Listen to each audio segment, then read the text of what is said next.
have entered the game. Sup nerds, and welcome back to Player 2's Tabletop Tavern. My name is JT Ryder. I am your DM for this adventure titled, Where Have All the World Walkers Gone? Now, this one's a doozy. We gotta recap 2 sessions before we get into our final session of the campaign. So let's just dive into it. 2 sessions ago, we started in the Trial of Winter in Euler's cabin on the way to his domain. Our heroes solved the Fraser braziers after getting burned one time, and lit the braziers in the correct order to unlock the Trial of Archery, to which Nissa promptly decided to have a pool party in the eerie, scary-looking waters below. That did not solve the problem. Saren noticed the target on the other side of the bridge, launched an arrow and rolled a clutch nat 20, only to find the arrow reverses direction halfway across the bridge, and he shot himself. Milo, in his aged wisdom, walked across the bridge backwards, hit the magic barrier, spun 180 degrees, and then continued across the bridge. And Kai was also there. You guys solved my bridge puzzle to open the portcullis to a long, foggy tunnel where you met back up with Brega. Brega then informed you that at the end of this tunnel was Euler's domain. Brega's plan was to distract Euler and whatever corruptive force was possessing him, and to have you all do one of 2 things. You were either going to just deplete him physically and just beat the hell out of him so that his body was no longer a viable vessel for the corruption, or to bolster his will and help him fight from within. A harder option, but at the end of the day, the option you all chose. You guys managed to best this encounter and helped Euler force this corruption out of him, and you saw the corruption in green flame and smoke go straight into the air and then at a sharp 90-degree angle shoots across the forest. Because you all did not just beat the shit out of this god, he was alive and conscious and able to bestow upon you magical gifts. You each got a fun little trinket from the pair of gods in front of you.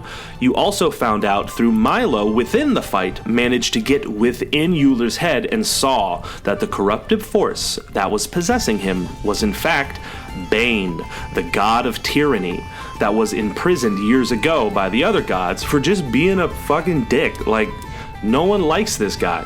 Upon the realization of what this possessive force was, Euler and Brega had a quick look at each other, said follow the arrows. Euler launched 3 arrows at once, and Saren was very envious, and they fucking booked it. You all, following behind through the woods, came across the arrows one by one, the first being a tree covered in carnivorous moths that you managed to make swarm. However, you also managed to get out unscathed as they fluttered off into the sky. Your next encounter, I believe, was a treant covered in flaming ooze. You helped the treant. It was very gracious. You got rid of the oozes and it went back into the forest. You also encountered some vines that tried to lure you in a certain direction. You all, having seen any horror movie before, said, nah. You went on. The next encounter, however, was dryads phasing in and out of trees, just the living version of the previous encounter, essentially, telling you that he wanted to see you. You all got snatched up by vines anyway and pulled through the woods to find the root-bound seer, aka Holmer Varn, Saren's grandfather and Milo's friend. You then discovered that Holmer, when he was exploring the woods alone as a hunter, was almost taken by the corruptive force that was possessing the forest. In a moment of desperation, before losing his mind, he elected to lose his body, and he dropped down to pray, holding his amulet of Euler, and melded himself into the forest, sacrificing his physical form to save his mental. And he has been keeping an eye on you throughout this whole journey, because he, is the forest, and offered you safe passage to Edgewood.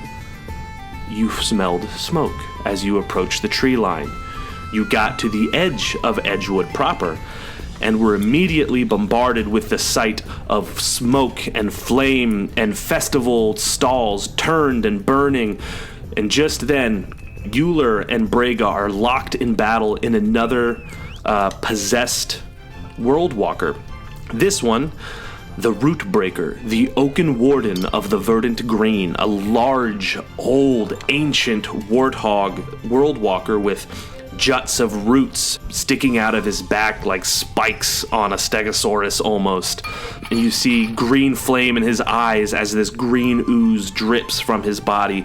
Euler and Braga seem to be locked in this restraining tug of war as you turn and see climbing out of the debris of one of these burning stalls a woman with unkempt hair, frayed edges, an eye patch, heavy armor, with a tabard of blood red with a black hand as the sigil. That's not the only thing you noticed. You also noticed the large black gauntlet that climbed up her arm, up to her pauldron. Jagged black metal with sharp fingers, and as it gripped around a mace. And she challenged you all to combat as she looked across the battlefield, and you saw that there were 6 cultists with the High Huntsman Everett Pineheart tied down to a table, muttering some form of ritual. They're all holding knives, and as they mutter, you see their eyes glaze over a pale green, and like your breath in a cold winter morning, a green fog emanates with every word.